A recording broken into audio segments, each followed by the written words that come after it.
I'm writing this because my family won't talk about it anymore. I'm the only one who can't seem to forget. I was raised on the outskirts of Preston, a small town in southern Idaho, with a population of around 5,000. My more immediate community was an isolated dead-end dirt road called Bear Creek. Less than 20 families lived on the Bear Creek. I didn't mind being so isolated. I grew up in the comforts of wide fields and close neighbors that only rural people would know.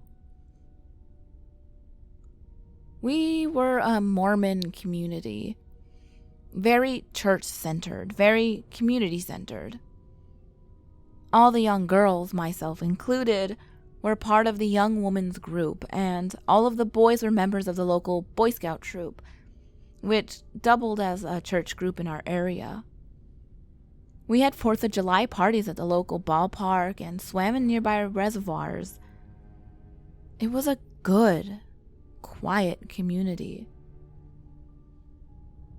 My house, a 92-year-old farmhouse built by my great-great-grandfather, was situated on a small hill surrounded by a wide grass field on one side and a snacking dirt road on the other. Across the road was the creek bottoms.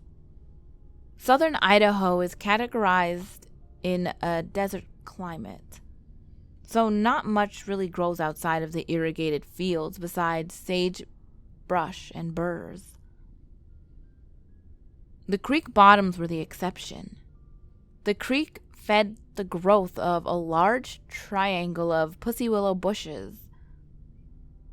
In the late fall, we used to go down in the bottoms and pick the white cotton pussy willow seeds to decorate our fences and our driveways. Being so isolated, it wasn't uncommon for animals to come down from the mountains. We had a female moose that brought her calf down and lived in our orchard every winter. And the occasional mountain lion wasn't unheard of either. The summer when I turned 8, I remember because it was the same year as my baptism. A smaller mountain lion was spotted several times in our area. We weren't worried. The big cats stayed away from the farms and usually moved on when the area didn't yield enough food. The same summer, my neighbor Peyton was working on his Eagle Scout project. He loved National Geographic and thought it would be pretty cool to try and put together a National Geographic submission on our little creek bottoms. The young lion that happened to be in our area at the same time made him especially excited. He decided he wanted to try to get pictures of the lion and emailed the National Geographic team for advice. They recommended setting up an automatic camera that takes shots every couple of seconds in the area that the lion was last known to visit.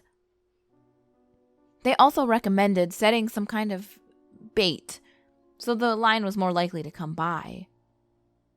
No one in the creek liked the idea of live bait, so we came up with a different kind of bait.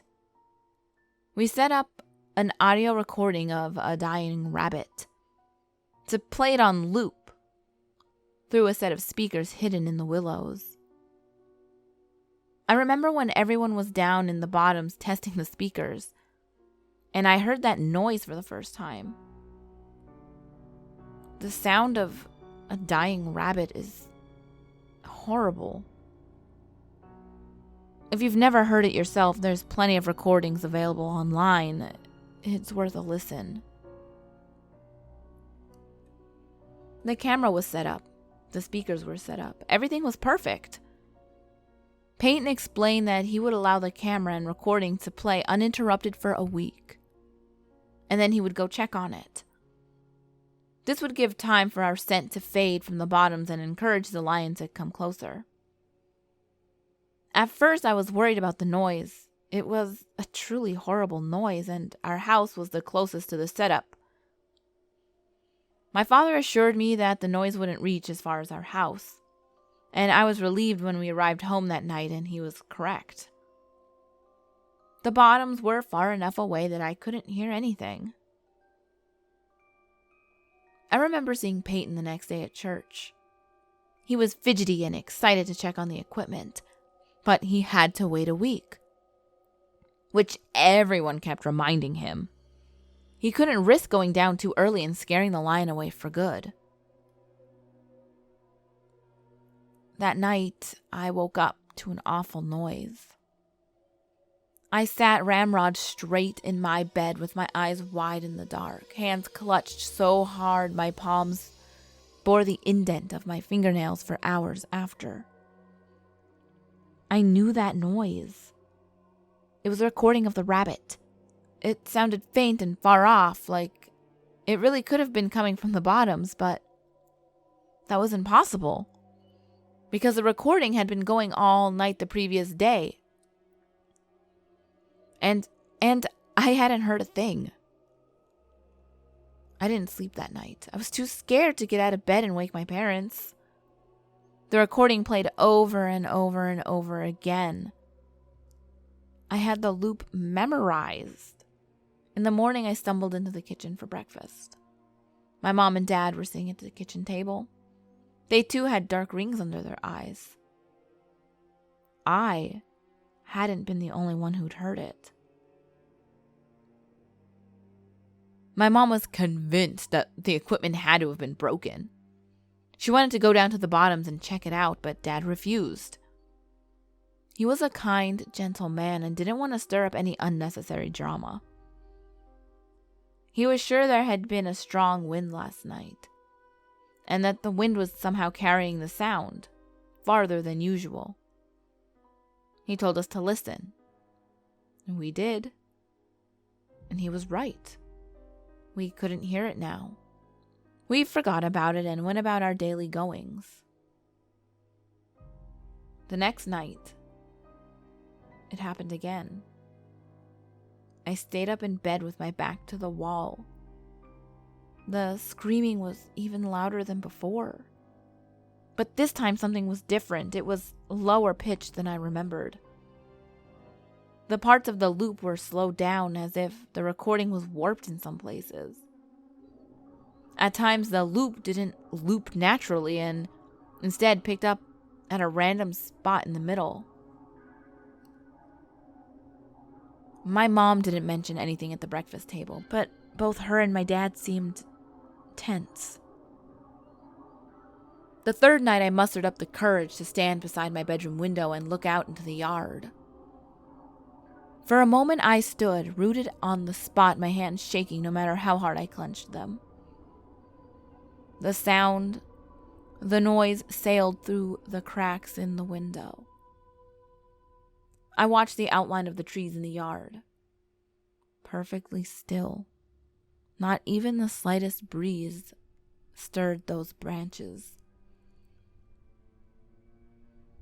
My mom announced that she would be going to visit her sisters in town the next day, and would probably spend the night. She invited me to come along, but I was a daddy's girl at heart and chose to stay at home on the farm. I took my mom's place beside my dad in their bed, but even that didn't help. I don't think my dad was asleep either, for he was unnaturally still the whole night. We began to hear the noise during the day, too. I was drawing with chalk on the sidewalk when it happened. My shoulders tensed and the hairs on the back of my neck prickled. There was only one scream, a short, high-pitched one, and then the recording fell silent. It happened again several times throughout the day, but never the whole loop, just clips from it. Later that evening, Peyton's dad came up the driveway on his four-wheeler.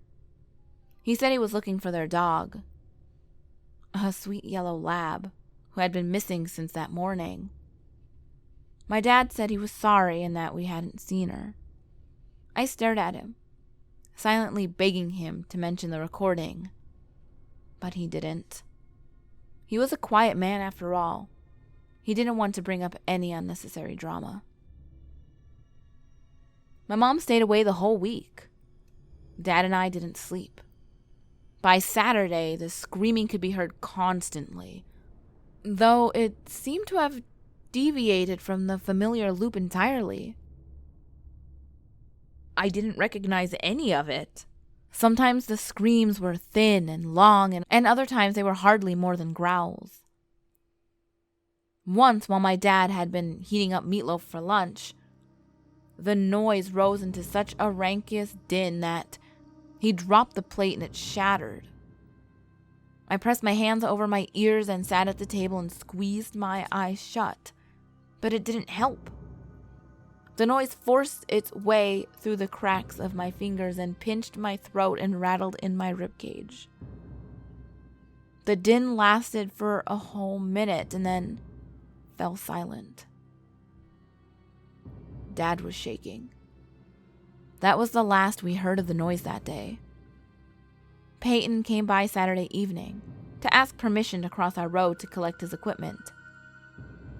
He was so excited. I watched him disappear into the creek bottom with a sense of tired relief. After the equipment was gone, it would all stop.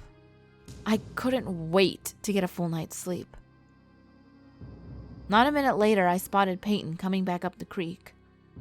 I was confused. It had taken us much longer to set up the camera and speakers, so I'd only assume it would take just as long to collect them. My breath was stilled when Peyton came closer. He didn't look right. His eyes were wide and his face pale. Something wet dribbled from his chin and onto his shirt. I later realized that it was vomit. My dad caught him right before he fell and demanded to know what had happened. Peyton couldn't speak. He just cried. We called his dad. I looked after Peyton as both my dad and his dad went to the bottoms. They were gone a long time, and when they returned, their faces were grim, and they smelled funny, and I noticed red on my dad's hands. I asked what was wrong, but they brushed right past me and immediately called the police.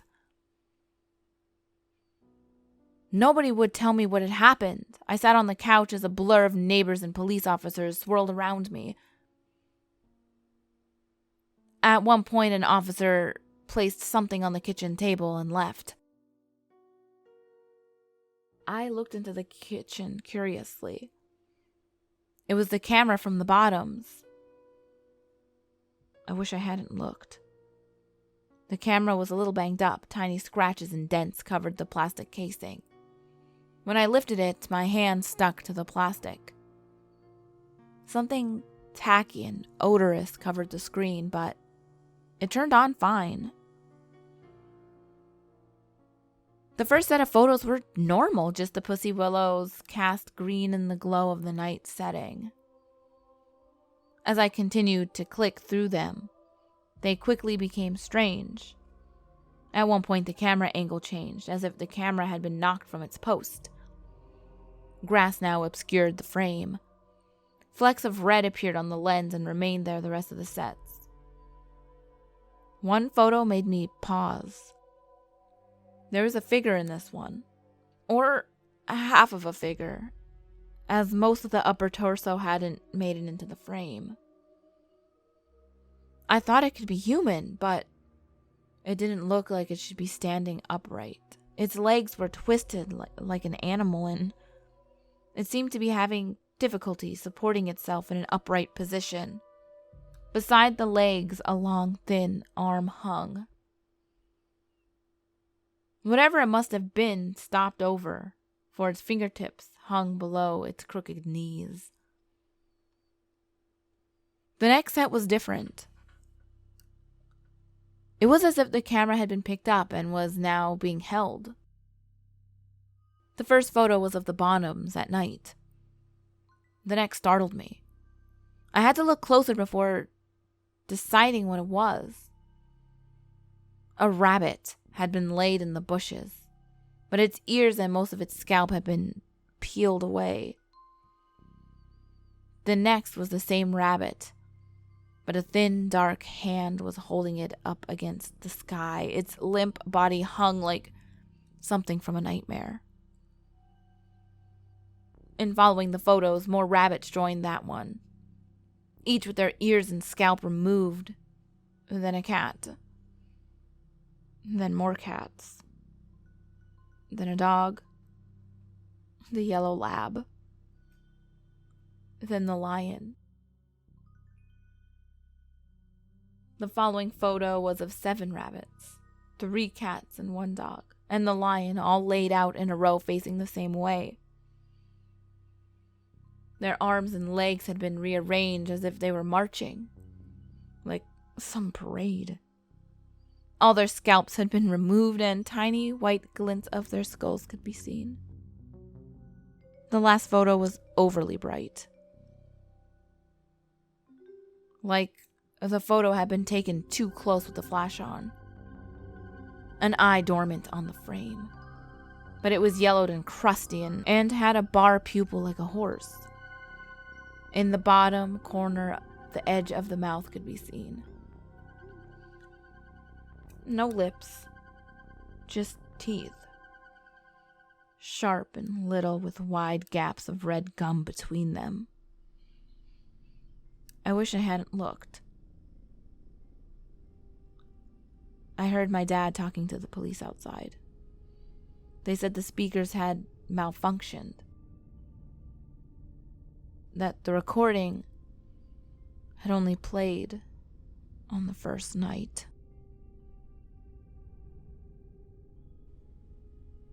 I hope you ghouls enjoyed this Idaho creepypasta.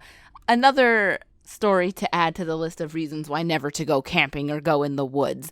This creepy thing that scalps animals. I don't know. It's just, it was unsettling. I can't imagine having to listen to the sounds of a tortured animal for a week. What was it, like a week, right? Oh my God. Ugh, no thanks. But yeah, ghouls. As always, my last video will be on the top left. The next video will be on the bottom left. All my social medias are on the screen, as well as in the description box below. And remember, there's always someone or something watching you.